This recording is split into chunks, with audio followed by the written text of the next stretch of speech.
Now, unrest in Bahrain hasn't made the front pages lately, but it's not because dissent has died out. It's been suppressed. CNN recently sent a documentary team to the kingdom, and during that trip, our Amber Lyon met a human rights worker who showed her a harsh new reality for people living in the country.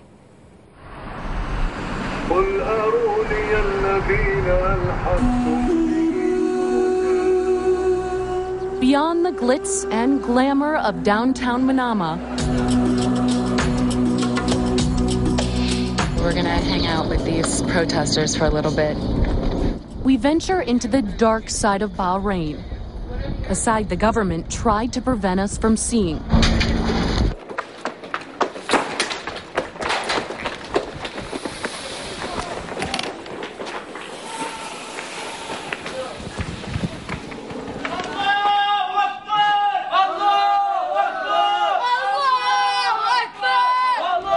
Tear gas is a regular occurrence here, suffocating the boys' chants. We smelled it ourselves. What is it? What is it? My eyes are burning. It feels like I shot a lemon into my eyes, and you can feel it in your throat right now. It's hard to breathe. We're just a short drive from the United States 5th Fleet Naval Base. So this is the tear gas that they've been using? This is it. It hits 3 pieces of tear gas comes from here. And These are them? No, this is another thing, either for the rubber bullet or for the tear gas, a different type of tear gas. Human rights advocates like Nabil Rajab say everyday security forces have also been shooting into neighborhoods with birdshot. He says striking unarmed civilians. People spray painted the names of the martyrs on the walls, but then it's been covered up with this white paint by the government. I mean, it's everywhere.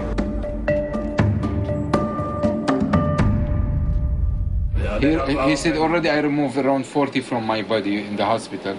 This is birdshot. He says that the police have been using this to shoot them. They're just little pellets that get in the body.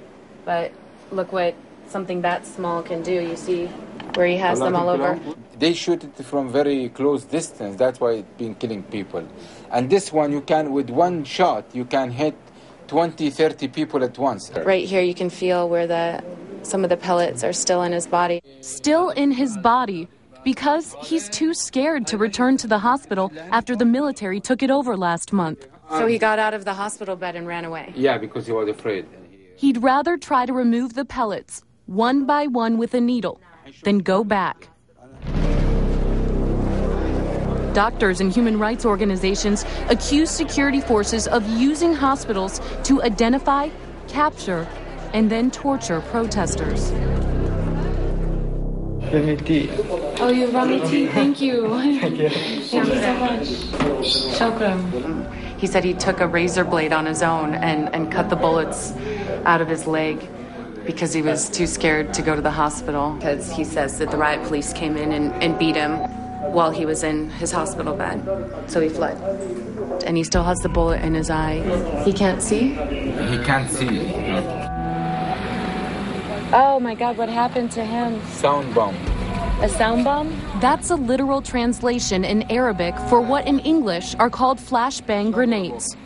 You have people wounded every day and you don't know how to deal with them. You don't know where to take them. Doctors are getting beaten, tortured inside the hospital. Nurses getting arrested and beaten inside the hospital.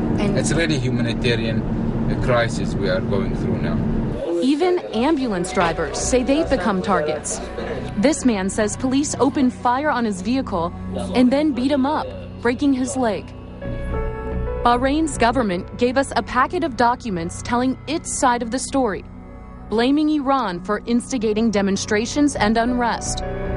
In one paragraph, they accuse activists of doctoring photos, fabricating injuries, and Bahrain's foreign minister says security forces are not firing on unarmed civilians. The police would not walk into a neighborhood and start shooting people.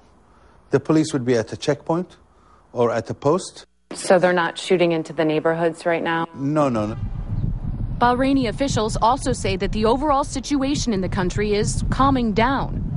But we saw people hiding in their homes, This whole place has been tear gassed. We heard gunshots in broad daylight.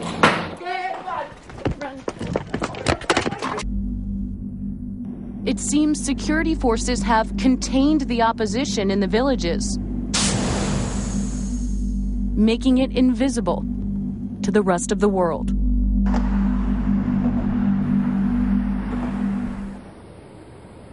Amber Lyons joins us now live from CNN Center. Amber, not only have they contained the opposition, they've dismantled one of its symbols, the Pearl Roundabout, akin to Egypt's Tahrir Square. Why does the government say they are targeting what's the defense for targeting doctors or ambulance drivers?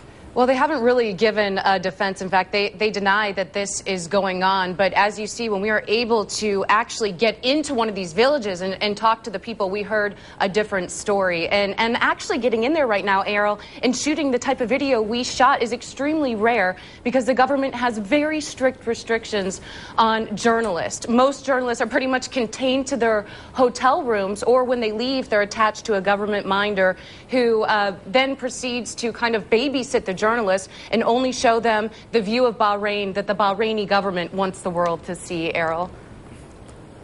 All right, we had a great report from Amber Lyons yesterday, and here's an addition to that. Thank you very much. Joining us there from CNN Center. Thank you. Well, two small pieces of metal dug up